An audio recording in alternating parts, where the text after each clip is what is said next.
ആധുനിക മനുഷ്യന്റെ ഭൗതിക സമവാക്യങ്ങൾക്ക് അതീതമായ ദൈവിക യാഥാർത്ഥ്യമാണ് ആത്മീയത. ആദിമകാലം മുതൽ പ്രവാചകന്മാരിലൂടെ മനുഷ്യമക്കളോട് സംസാരിച്ച ദൈവം സമയത്തിന്റെ പൂർത്തീകരണത്തിൽ തന്റെ പുത്രനിലൂടെ അവരുടെ ആത്മീയ അന്വേഷണങ്ങൾക്ക് പൂർണ്ണമായ ഉത്തരം നൽകി. മണ്ണിലേക്കിറങ്ങി വന്ന് സകലർക്കും ജീവൻ പകർന്ന ദൈവം തന്റെ പ്രതിപുരുഷന്മാരിലൂടെ ഇന്നും പ്രവർത്തിക്കുന്നു.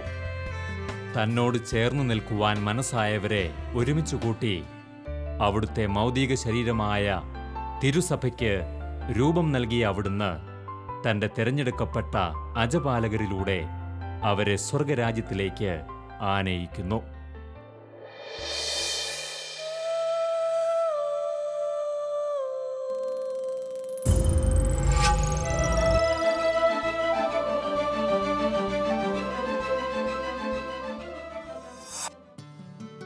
അഭിവന്യ arch bishop Mar Joseph Perumthottam തന്റെ പ്രവർത്തന രീതികൾ കൊണ്ടും ജീവിതാനുഭവങ്ങൾ കൊണ്ടും വ്യത്യസ്തനാണ്. ഇന്ന് ഏറെ മാറ്റങ്ങൾക്ക് വിധേയപ്പെട്ട് സ്വാർത്ഥതയുടെയും വെറുപ്പിന്റെയും പുറംതോടിനുള്ളിൽ അടയ്ക്കപ്പെട്ട സംസ്കാരത്തിൽ നിന്നുകൊണ്ട് തന്റെ ബാല്യകാലത്തെ സ്മരിക്കുന്ന അദ്ദേഹം ഒരു തിരിച്ചുപോക്കിന്റെ ആവശ്യകതയെ ഓർമ്മിപ്പിക്കുന്നു. പ്രബുദ്ധതയുള്ള ദൈവജനത്തെ രൂപപ്പെടുത്തിയെടുക്കുക എന്ന ഉറച്ച ലക്ഷ്യത്തോടെ വിവിധങ്ങളായ പദ്ധതികൾക്ക് രൂപം നൽകുകയും വ്യക്തമായ ദൈവീക ഇടപെടലുകളോടെ അവയെല്ലാം ലക്ഷ്യത്തിലെത്തിക്കുകയും ചെയ്യിക്കുവാൻ അഭിവന്യ പിതാവിന് എക്കാലവും കഴിഞ്ഞിരുന്നു. സഭയുടെ വളർച്ചയിൽ സകല അംഗങ്ങൾക്കുമുണ്ടായിരുന്ന വലിയ സ്ഥാനത്തെ ശരിയായി ഉൾക്കൊണ്ടിരുന്ന ഒരു സമൂഹത്തിൽ വേരൂന്നി വളർന്നു വന്ന ആത്മായരെ മുൻനിരയിലേക്ക് കൈപിടിച്ചു നടത്തുവാൻ ആഗ്രഹിച്ച അഭിവന്യ പിതാവ് തന്നിൽ ഏൽപ്പിക്കപ്പെട്ട ഉത്തരവാദിത്തത്തെ ഏറ്റവും ആത്മാർത്ഥതയോടെയാണ് സമീപിച്ചത്.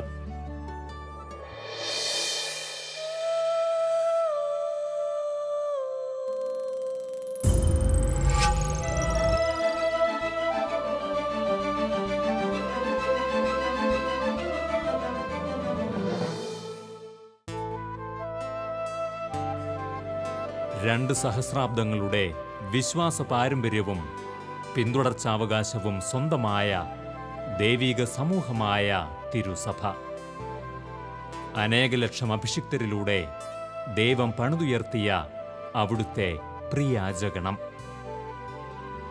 മനുഷ്യരൂപം ധരിച്ച ദൈവപുത്രന്റെ ഹൃദയം തൊട്ടറിഞ്ഞ അപ്പസ്തോലന്മാരുടെ കരങ്ങളാൽ രൂപപ്പെട്ട വിവിധ സഭാ സമൂഹങ്ങൾ.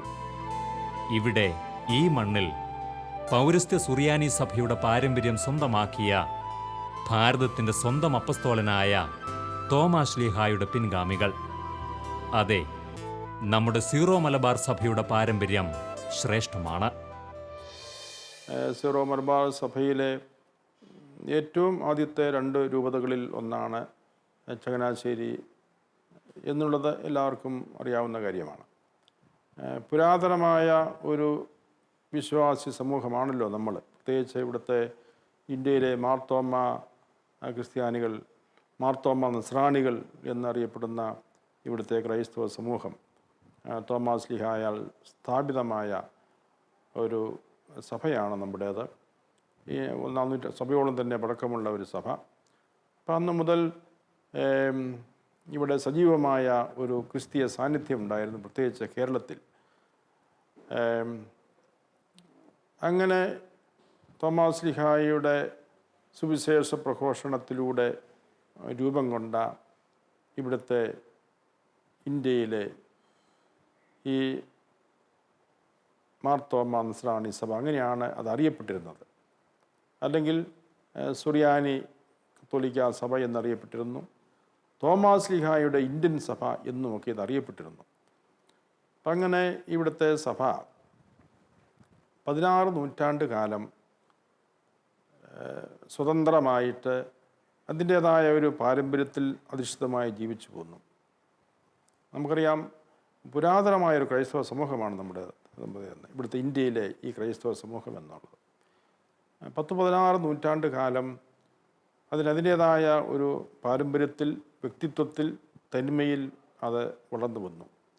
ഈ സഭയുടെ പാരമ്പര്യം എന്ന് പറയുന്നത് ഒരു സുറിയാനി പാരമ്പര്യമാണ്.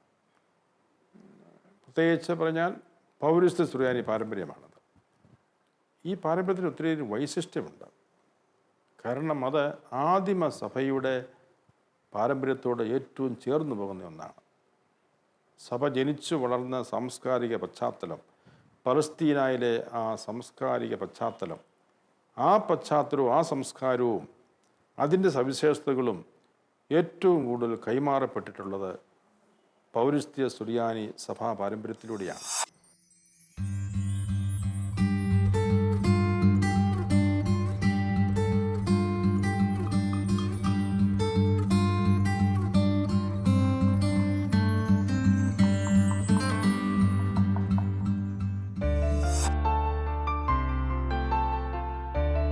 സുവർണലിപികളാൽ എഴുതപ്പെട്ട സീറോ മലബാർ സഭയുടെ ചരിത്രത്തോട് ഏറ്റവും ചേർന്ന് നിൽക്കുന്ന സമൂഹമാണ് ചങ്ങനാശ്ശേരി അതിരൂപത. 1887 ആദ്യമായി രൂപീകൃതമായ സീറോ മലബാർ സഭയുടെ 2 വികാരിയത്തുകളിൽ ഒന്നായ ചങ്ങനാശ്ശേരി 1923 രൂപതയായി മാറിയത്.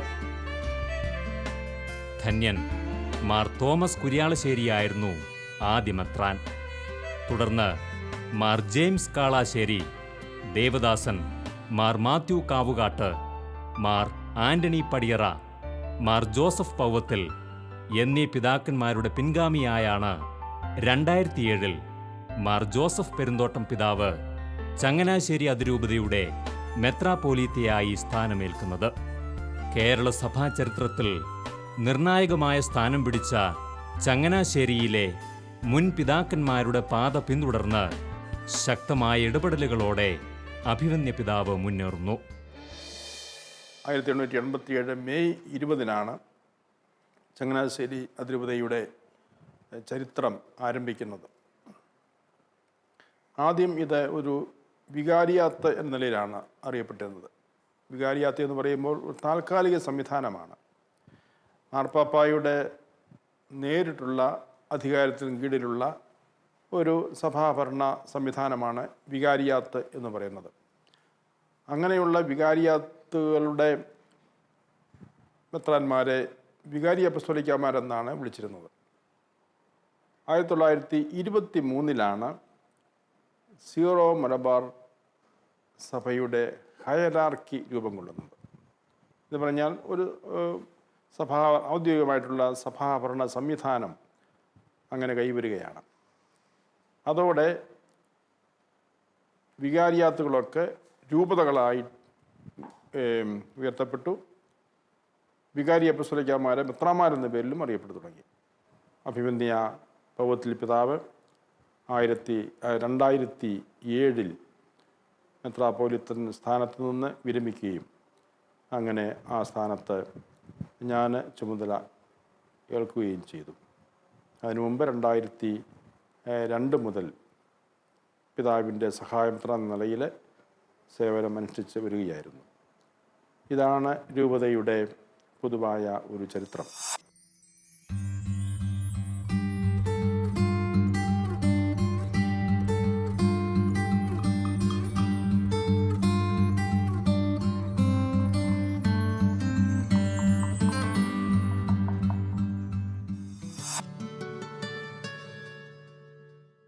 കേരള സഭയിലെയും കേരളത്തിനു പുറത്ത് സീറോ മലബാർ സഭയിലെയും ആത്മീയവും ഭൗതികവുമായ ഒട്ടനവധി പ്രവർത്തനങ്ങൾക്ക് തുടക്കം കുറിക്കുകയും നേതൃത്വം നൽകുകയും ചെയ്തിട്ടുള്ള പാരമ്പര്യമാണ് ചങ്ങനാശ്ശേരി അതിരൂപതയ്ക്ക് സ്വന്തമായുള്ളത്.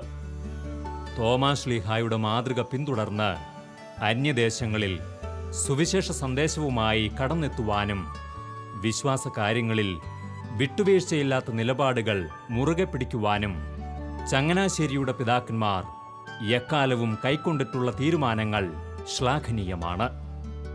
അഭിവന്യ ജോസഫ് പെരുന്തോട്ടം പിതാവിൻ്റെ പ്രവർത്തനങ്ങളുടെ നാൾവഴികൾ പരിശോധിച്ചാൽ കാലാനുസൃതമായി ക്രിസ്തുവിൻ്റെ അജഗണത്തിന് യോജ്യമായ നേതൃത്വവും പ്രബോധനങ്ങളും നൽകുന്ന അദ്ദേഹത്തിൻ്റെ മുൻഗാമികൾക്കൊത്തവിധമുള്ള മുന്നേറ്റം വ്യക്തമാണ്. ചങ്ങനാശ്ശേരിയുടെ ചരിത്രവും സഭയുടെ തന്നെ ചരിത്രവും ഒന്നിച്ചു പോകുന്നതാണ്. കാരണം ആ സഭയുടെ ആധുനിക ചരിത്രം ആരംഭിക്കുന്നത് 1887. ചങ്ങനാശ്ശേരിയുടെ ചരിത്രം ആരംഭിക്കുന്നതും 1887. അങ്ങനെയുള്ള ഒരു സ്ഥിതിവിശേഷമാണ് ചങ്ങനാശ്ശേരിക്ക് ഉള്ളത്. ചങ്ങനാശ്ശേരി വികാരിയത്തിനെക്കുറിച്ച് പൊതുവെ പറയുകയാണെങ്കിൽ ഏറ്റവും ആദ്യത്തെ സന്യാസ സമൂഹങ്ങൾ രൂപം കൊണ്ടത് ഈ വികാരിയത്തിൽ നിന്നാണ്. CMI സന്യാസ സമൂഹം, CMC സന്യാസിനി സമൂഹം, SABS സന്യാസിനി സമൂഹം, MCBS സന്യാസ സമൂഹം, ഇവയൊക്കെ രൂപം കൊണ്ടത് ചങ്ങനാശ്ശേരി വികാരിയത്തിൽ നിന്നാണ്, ഈ അതിരൂപതയിൽ നിന്നാണെന്ന് പറയുവാൻ സാധിക്കും. അത്തരത്തിലുള്ള ഒരു ചരിത്ര നിയോഗം ഈ രൂപതയ്ക്ക് ലഭിച്ചിട്ടുണ്ട്. സിറോ മലബാർ സഭയിൽ ആദ്യമായി പാസ്റ്ററൽ കൗൺസിൽ, രണ്ടാമത്തെ കൗൺസിലിൻ്റെ ആഹ്വാനം അനുസരിച്ച് ആദ്യമായി രൂപം കൊണ്ട പാസ്റ്ററൽ കൗൺസിൽ ചങ്ങനാശ്ശേരിയിലായിരുന്നു. അൽമായർക്ക് കൂടുതൽ പങ്കാളിത്തം ലഭിക്കുന്ന ആ പാസ്റ്ററൽ കൗൺസിൽ സംവിധാനം അത് ചങ്ങനാശ്ശേരിയിൽ തന്നെ ആദ്യമായിട്ട് ആരംഭിച്ചു. ഒരു യൂത്ത് മൂവ്മെൻറ്റ് എന്ന നിലയിൽ ചങ്ങനാശ്ശേരിയിലാണ് ആദ്യമായി രൂപം കൊണ്ടത്. അത് പിന്നീട് മറ്റു രൂപതകളിലേക്ക് വ്യാപിക്കുകയും അങ്ങനെ ഇന്ന് അഖില കേരള തലത്തിലും അഖിലേന്ത്യാ തലത്തിലുമൊക്കെ യൂത്ത് മൂവ്മെൻറ്റ് ശക്തി പ്രാപിക്കുകയും ചെയ്തിരിക്കുന്നു. ആദ്യത്തെ ഒരു സ്വതന്ത്രമായ മതബോധന കേന്ദ്രമെന്ന് പറയുന്നത് ചങ്ങനാശ്ശേരിയിലെ സന്ദേശ നിലയമാണ്. ആദ്യമായി ഒരു ഫുൾ ടൈമായിട്ട് പൂർണ്ണമായും മതബോധനത്തിന് വേണ്ടി ഒരു വൈദികൻ നിയോഗിക്കപ്പെടുന്നതും മതബോധനത്തിൻ്റെ ചുമതല വഹിക്കാൻ വേണ്ടി ഒരു വൈദികൻ നിയോഗിക്കപ്പെടുന്നതും ഇവിടെയാണ്. ഇങ്ങനെയുള്ള ചില സംരംഭങ്ങളൊക്കെ ഇവിടെ തുടങ്ങുവാൻ സാധിച്ചു. അത് സിറോ മലബാർ സഭയ്ക്ക് പൊതുവായിട്ട് തന്നെ വലിയ ഒരു ഉത്തേജനവും ശക്തിയും പകരുവാൻ ഇടയായി എന്നുള്ളതിലും ഇതൊരു സന്തോഷകരമായ കാര്യമാണ്. ഇന്ന് ചങ്ങനാശ്ശേരിയിൽ നിന്ന് പിരിഞ്ഞുപോയ രൂപതകളാണ് ആദ്യമായി കോട്ടയം രൂപത, കനാനായക്കാർക്ക് വേണ്ടിയുള്ള കോട്ടയം രൂപത, പിന്നീട് പാലാ രൂപത, പിന്നെ കാഞ്ഞിരപ്പള്ളി, അതിനുശേഷം അവസാനം തക്കല രൂപത. തക്കല രൂപതയുടെ കാര്യം വരുമ്പോൾ ഒരു കാര്യം പ്രത്യേകം ശ്രദ്ധിക്കേണ്ടതായിട്ടുണ്ട്. ചങ്ങനാശ്ശേരിയിൽ നിന്ന് നടത്തിയ മിഷൻ പ്രവർത്തനത്തിൻ്റെ ഫലമായി രൂപം കൊണ്ട പുതിയ ക്രൈസ്തവ സമൂഹമാണ് തക്കല രൂപത എന്ന് പറയുന്നത്. തമിഴ്നാട്ടിലെ കന്യാകുമാരി ഡിസ്ട്രിക്റ്റിലേക്ക് അവിടുത്തെ നാടാർ ക്രൈസ്തവരുടെ ഇടയിലേക്ക് ചങ്ങനാശ്ശേരി മിഷൻ പ്രവർത്തനത്തിനായിട്ട് പോവുകയും അങ്ങനെ അതിൻ്റെ ഫലമായിട്ട് ഒരു പുതിയ ക്രൈസ്തവ സമൂഹം രൂപം കൊള്ളുകയും ചെയ്തു. അങ്ങനെ അതിന് ആരംഭം കുറിച്ചത് 1960 ഇതിന് ആരംഭം കുറിക്കുന്നത്. തക്കല കന്യാകുമാരി മിഷന് ആരംഭം കുറിക്കുന്നത് അങ്ങനെയാണ്. ആ മിഷൻ വളർന്നാണ് ഇന്ന് തക്കല രൂപതയായിട്ട് തീർന്നിരിക്കുന്നത്.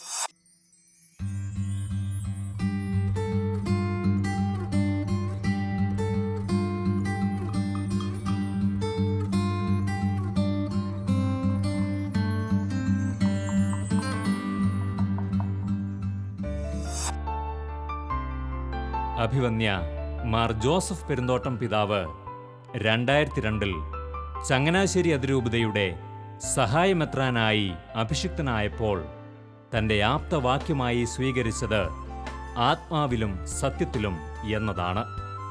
തുടർന്ന് 2007 അതിരൂപതയുടെ 4ാമത്തെ മെത്രാപ്പോലീത്തയായി ചുമതല ഏറ്റെടുത്ത ശേഷവും ആത്മാവിൻ്റെ പ്രചോദനങ്ങൾക്കനുസരിച്ച് സത്യത്തിൻ്റെ പാതയിൽ അദ്ദേഹം മുന്നേറുന്നു.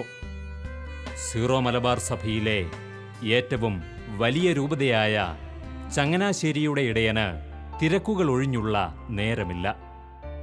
ഏറെ ഉത്തരവാദിത്തങ്ങൾക്കും തിരക്കുകൾക്കും ഇടയിലും പരിശുദ്ധാത്മാവ് പകരുന്ന വെളിച്ചത്തിൽ അജഗണങ്ങൾക്ക് ശക്തമായ പ്രബോധനങ്ങളും തിരിച്ചറിവുകളും നൽകി മുന്നോട്ട് നയിക്കുന്ന അവരുടെ പ്രിയപ്പെട്ട ഇടയനായി അദ്ദേഹം മാറിയിരിക്കുന്നു. ഞാൻ ഈ അതിരൂപതയുടെ ചുമതല ഏൽക്കുന്നത് 2007 മാർച്ച് മാസം 19-ാം തീയതിയാണ്.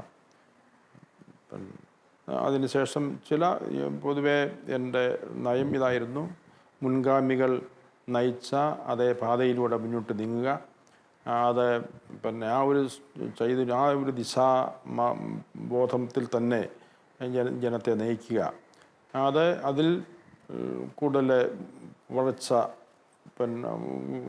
വളർച്ച ഉണ്ടാക്കുക എന്നുള്ളതായിരുന്നു എൻ്റെ ലക്ഷ്യം. അതനുസരിച്ച് തന്നെ കാര്യങ്ങൾ മുന്നോട്ട് പോകുന്നു.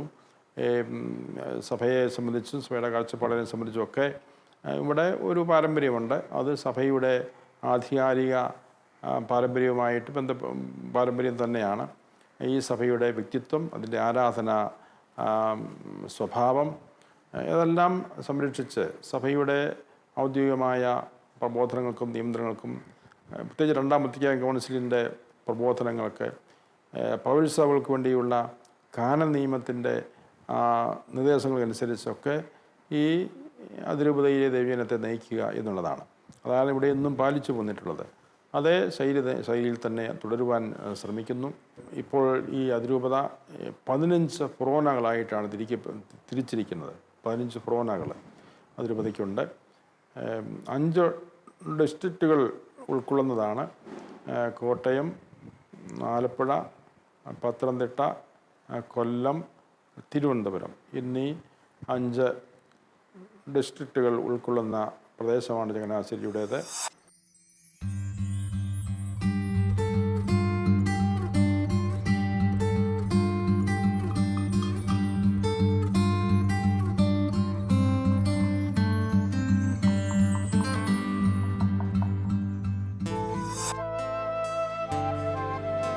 അഭിവന്യ ജോസഫ് പെരുന്തോട്ടം പിതാവിൻ്റെ അജപാലന ദൗത്യങ്ങൾക്കിടയിൽ അദ്ദേഹം പ്രത്യേകമായ ഊന്നൽ നൽകുന്ന ചില ലക്ഷ്യങ്ങളുണ്ട്. 4 ജില്ലകളിലായി 100,000-ഓളം ഭവനങ്ങളുള്ള ചങ്ങനാശ്ശേരി അതിരൂപതയിൽ അടിസ്ഥാന സൗകര്യങ്ങൾ പോലുമില്ലാതെ ബുദ്ധിമുട്ടുന്ന ഏറെ പേരെ കണ്ടെത്തി ആവശ്യമായ സഹായങ്ങൾ നൽകുകയും ഉന്നത വിദ്യാഭ്യാസ രംഗത്ത് പിന്നോക്കം നിൽക്കുന്ന സാധാരണക്കാരിൽ അർഹരായവർക്കെല്ലാം മികച്ച വിദ്യാഭ്യാസം ഉറപ്പുവരുത്തുകയും തുടങ്ങി താങ്ങുവാനാളില്ലാത്ത വലിയൊരു വിഭാഗത്തിന് പിന്തുണ നൽകുകയാണ് പ്രധാനം. വ്യക്തമായ ആത്മീയ ബോധ്യങ്ങളോട് കൂടിയ ഒരു ആത്മീയ പിതാവിൻ്റെ ശരിയായ ലോകദർശനങ്ങളാണ് ഇത്തരം രംഗങ്ങളിൽ മുന്നേറുവാൻ ഈ സമൂഹത്തെ പ്രാപ്തരാക്കുന്നതെന്ന് തീർച്ച. രൂപതയുടെ ഇന്നത്തെ പൊതുവായ ഒരു അവസ്ഥയെക്കുറിച്ച് പറയുകയാണെങ്കിൽ, ഒരു കൂട്ടായ രൂപത ഒരു കുടുംബം, അതിരൂപത ഒരു കുടുംബം എന്നുള്ള ഒരു ആദർശമാണ്. ആദർശം സാക്ഷാത്കരിക്കാൻ വേണ്ടിയാണ് പരിശ്രമിക്കുക. ആ ലക്ഷ്യം വെച്ചുകൊണ്ട് എല്ലാ വർഷവും രൂപത ആരംഭം കുറിച്ച മെയ് 20-ാം തീയതി അതിരൂപത ദിനമായിട്ട് ആഘോഷിക്കുന്നുണ്ട്. അതിരൂപത ഒരു സംതൃപ്ത കുടുംബം എന്ന ഒരു ആദർശമാണ് അതിനുള്ളത്. എല്ലാ ഇടവുകളിൽ നിന്നും പ്രതിനിധികളെ ഉൾക്കൊള്ളിച്ചുകൊണ്ട് ഒരു കൂട്ടായ്മയാണ്. ഈ ഒരു ആദർശം യാഥാർത്ഥ്യമാകുന്നത് പല ഘടകങ്ങളെ ആശ്രയിച്ചാണ് ഇരിക്കുന്നത്. എല്ലാവർക്കും നീതി, എല്ലാവർക്കും ഒരു സംതൃപ്തി ഉണ്ടാകുന്ന അവസ്ഥ വേണം. ഈ അതിരൂപതയിൽ വീടുകളില്ലാത്ത പാവപ്പെട്ടവരുണ്ടെങ്കിൽ അവർക്കെല്ലാവർക്കും ഒരു വീടുണ്ടാകുക, അതിനുവേണ്ടി ഉള്ള പരിശ്രമങ്ങൾ ഏതാനും വർഷങ്ങളായിട്ട് നടന്നുകൊണ്ടാണ് ഇരിക്കുക. എല്ലാ വർഷവും പുതിയ അങ്ങനെ കുറേ അധികം വീടുകൾ ഓരോ വർഷവും വെച്ചു കൊടുക്കാൻ സാധിക്കുന്നുണ്ട്. ഏതാനും വർഷം കൊണ്ടെങ്കിലും നമ്മുടെ ഈ അതിരൂപതയിൽ വീടില്ലാത്ത ആരും ഉണ്ടാകരുത് എന്നുള്ള ഒരു ലക്ഷ്യത്തോടു കൂടിയാണ് അത് പ്രവർത്തിക്കുക. പിന്നെ മറ്റൊരു പ്രസ്ഥാനമുണ്ട്, വിദ്യാഭ്യാസം നൽകാൻ. എല്ലാവർക്കും വിദ്യാഭ്യാസം, പ്രത്യേകിച്ച് പ്രൊഫഷണൽ ഹയർ എഡ്യൂക്കേഷൻ, വിദ്യാഭ്യാസത്തിന് ബുദ്ധിമുട്ടുള്ളവരെ സഹായിക്കുന്ന ഒരു പ്രസ്ഥാനം അത് ഏതാനും വർഷങ്ങളായിട്ട് തുടർച്ചയായിട്ട് നടക്കുന്നു. കുടിരഹിത മദ്യ ലഹരി വിമുക്ത കുടുംബങ്ങളായിരിക്കണം എന്നുള്ള ലക്ഷ്യത്തോടുകൂടി തന്നെ ഉള്ള പ്രവർത്തനം നടക്കുന്നു. ഇതൊക്കെ പൊതുവേ ഉള്ള ചില പ്രവർത്തനങ്ങളാണ്.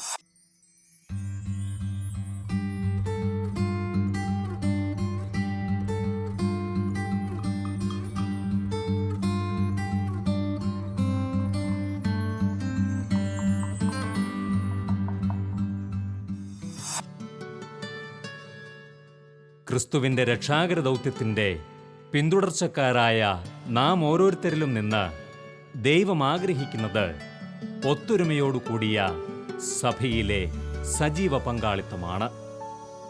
ലോകത്തിൻ്റെ അതിർത്തികളോളം സുവിശേഷം എത്തിക്കുവാനുള്ള വലിയ ദൗത്യത്തിൽ ഏവരെയും ഒരുമിച്ച് നിർത്തുവാനും അങ്ങനെ നല്ല ഫലങ്ങൾ ഉളവാക്കുവാനും പ്രത്യേകമായി ശ്രദ്ധിക്കുന്ന അഭിമന്യ പിതാവ് തൻ്റെ പ്രവർത്തന രീതികളിലൂടെ നാം ഏവർക്കും വലിയ സന്ദേശങ്ങൾ നൽകുന്നുണ്ട്.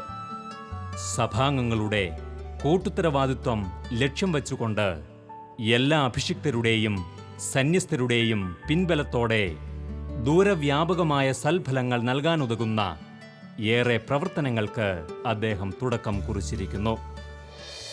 ദൈവജനം എന്ന് പറയുന്നത്, സഭ എന്ന് പറയുന്നത് ഏതെങ്കിലും ഒരു വിഭാഗം മാത്രം ഉൾക്കൊള്ളുന്നതല്ല. മെത്രാന്മാരോ വൈദികരോ മാത്രമായ സഭയാകുകയില്ല, സന്യസ്തരും വൈദികരും മാത്രമായ സഭയാകുകയില്ല, അൽമായർ തന്നെ ആയാലും സഭയാകുകയില്ല. അപ്പം അൽമായരും സന്യസ്തരും ഇവർക്കെല്ലാം ശുശ്രൂഷ നൽകുന്ന, നേതൃത്വം നൽകുന്ന വൈദികരും ഉൾക്കൊള്ളുന്ന ഒരു കൂട്ടായ്മ, അവിടെ ഒരു പരസ്പര ബന്ധത്തിൽ കൂട്ടുത്തരവാദിത്വത്തിൽ പ്രവർത്തിക്കുന്ന ഒരു സംവിധാനമാണ് സ്വപ്നം കാണുന്നത്. വെറും ഒരു കൊളാബറേഷൻ, വെറും ഒരു സഹകരണത്തിൻ്റെ തലം മാത്രമല്ല, കൂട്ടുത്തരവാദിത്വത്തിൻ്റെ ഒരു ചൈതന്യം വളർന്നു വരണമെന്ന് ആഗ്രഹിക്കുന്നു. എന്ന് പറഞ്ഞാൽ താഴെ തട്ട് മുതൽ അവസാനം വരെ ഒരുമിച്ചിരുന്ന് ചിന്തിക്കുക, പ്ലാൻ ചെയ്യുക, ഒരുമിച്ച് പ്രവർത്തിക്കുക, അങ്ങനെയുള്ളൊരു കൂട്ടുത്തരവാദിത്വത്തിൻ്റെ ഒരു ചൈതന്യം രൂപതയിലാകമാനം വളർന്നു വരണമെന്ന് ആഗ്രഹിക്കുന്നു. ഇതിൽ ഏറ്റവും കൂടുതൽ ആവശ്യമായിരിക്കുന്നത് വൈദികരുടെ സഹകരണമാണ്. വൈദികരുടെ കൂട്ടായ്മയിൽ ഒന്നിച്ച് സന്യസ്തരുടെയും ഒരു പിൻബലത്തോടുകൂടെ ദൈവജനത്തിൻ്റെ മുഴുവൻ, അൽമായ സമൂഹത്തിൻ്റെ മുഴുവൻ സഹകരണത്തോടുകൂടെ ഒരുമിച്ച് നീങ്ങുവാനാണ് ശ്രമിക്കുക. അതിനുള്ള പ്ലാനും പദ്ധതികളുമൊക്കെ നടപ്പിലാക്കാൻ ശ്രമിക്കുന്നു.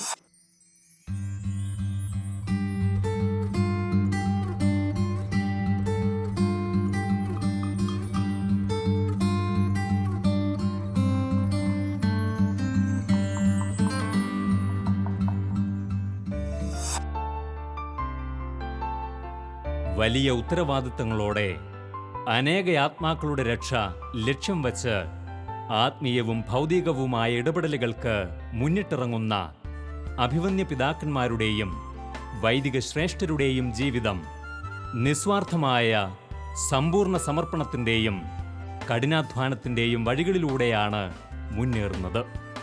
തങ്ങളുടെ സാന്നിധ്യം ആവശ്യമുള്ളിടത്തെല്ലാം എത്തിച്ചേരുവാനും ഒപ്പം പ്രബോധനങ്ങളിലൂടെയും വചനങ്ങളിലൂടെയും ഒരു വലിയ സമൂഹത്തെ നയിക്കുവാനും പ്രതിജ്ഞാബദ്ധരായ അവരുടെ ജീവിതശൈലികളെക്കുറിച്ച് ചിലപ്പോഴെങ്കിലും അടിസ്ഥാനരഹിതമായ ദുഷ്പ്രചാരണങ്ങൾ നടക്കുന്നു.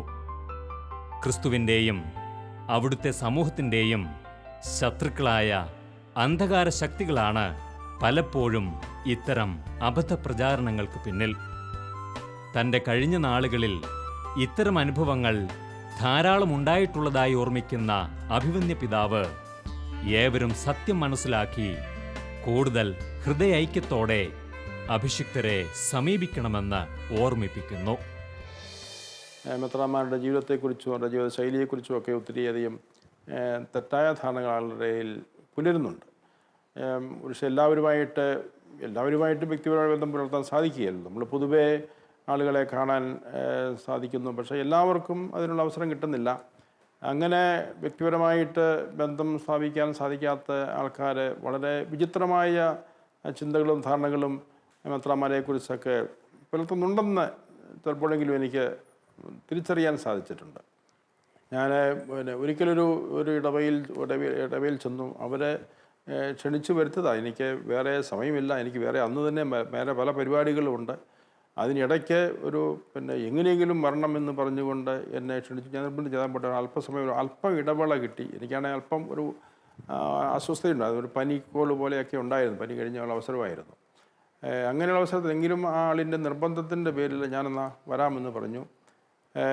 അവിടെ പോയി 2 പരിപാടികൾക്കിടയിൽ അല്പം ഇടവേള സൃഷ്ടിച്ച് അവിടെ ആ പരിപാടിക്ക് വേണ്ടി ചെന്നതാണ്. തിരിച്ചു പോകുന്ന ഇവിടെ വന്ന് ഏതാനും ദിവസത്തിന് ശേഷം എനിക്കൊരു കത്ത് കിട്ടി. ഈ ആളിൻ്റെ ഒരു ബന്ധുവാണ് എനിക്ക് കത്തെഴുതിയത്. ഞാനവിടെ ചെന്നിട്ട് ഒരു 10 അടി നടക്കാൻ പോലും മനസ്സ് കാണിച്ചില്ല. വണ്ടിയെ തന്നെ പള്ളിയുടെ വാതിൽക്കൽ തന്നെ വണ്ടിയെ തന്നെ വന്നു. എന്നാൽ അല്പം മാറി അവിടെ നിന്ന് നടന്നു വന്നിരുന്നെങ്കിൽ നന്നായിരുന്നു. ഇത് കഴിഞ്ഞ് ഞങ്ങളവിടെ അത് കഴിഞ്ഞ് പിന്നെ വിരുന്ന് സൽക്കാർ വയ്ക്കുക. അത് കഴിഞ്ഞ് ഞങ്ങളുടെ കൂടെ വന്നൊന്നു ഭക്ഷണം കഴിക്കാൻ തയ്യാറായില്ല. ഇങ്ങനെ ധൃതി പിടിച്ചങ്ങ് പോവുകയും ചെയ്തു. ഒരു ബന്ധവുമില്ലാതെ ഇങ്ങനെ അങ്ങ് പോവുകയും ചെയ്തു എന്നും പറഞ്ഞ് 2-3 ദിവസം കഴിഞ്ഞപ്പോൾ ഒരാളുടെ ഒരു വിമർശന കത്ത്. ഇങ്ങനെയുള്ള ചില ധാരണ പിശകുകൾ ആളുകൾക്കുണ്ട്. നമ്മൾ ചിലപ്പോൾ ഒരു കാര്യം ചെയ്യുന്നത് എങ്ങനെയെങ്കിലുമൊക്കെ സമയം ഉണ്ടാക്കി ചെയ്യുന്ന കാര്യമായിരിക്കാം. പക്ഷേ ഓരോരുത്തർക്കും അവരുടെ ആവശ്യമനുസരിച്ച് നമ്മൾ സംലഭ്യരാകണം എന്നുള്ള ഒരു ആഗ്രഹമാണുള്ളത്. പലപ്പോഴും സാധിക്കത്തില്ല. നമ്മുടെ പരിമിതി അങ്ങനെയാണ്. ഇങ്ങനെയൊക്കെ ഒത്തിരി തെറ്റിദ്ധാരണകൾ ആളുകളുടെ ഇടയിൽ ഉണ്ട് എന്നുള്ളത് എനിക്ക് കൂടുതൽ ബോധ്യമായിട്ടുണ്ട്.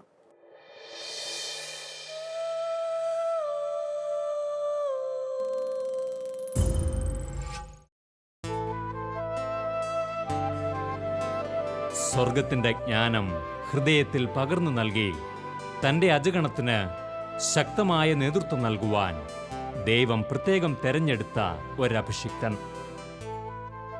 ഏറെ ഗ്രന്ഥങ്ങളിലൂടെയും അനുദിന പ്രഘോഷണങ്ങളിലൂടെയും ഉറച്ച ഇടപെടലുകളിലൂടെയും അദ്ദേഹം വിശാലമായ ഈ ലോകത്തിനു മുന്നിൽ ക്രിസ്തുവിൻ്റെ സുവിശേഷത്തിന് സജീവ സാക്ഷ്യമായി മാറുന്നു.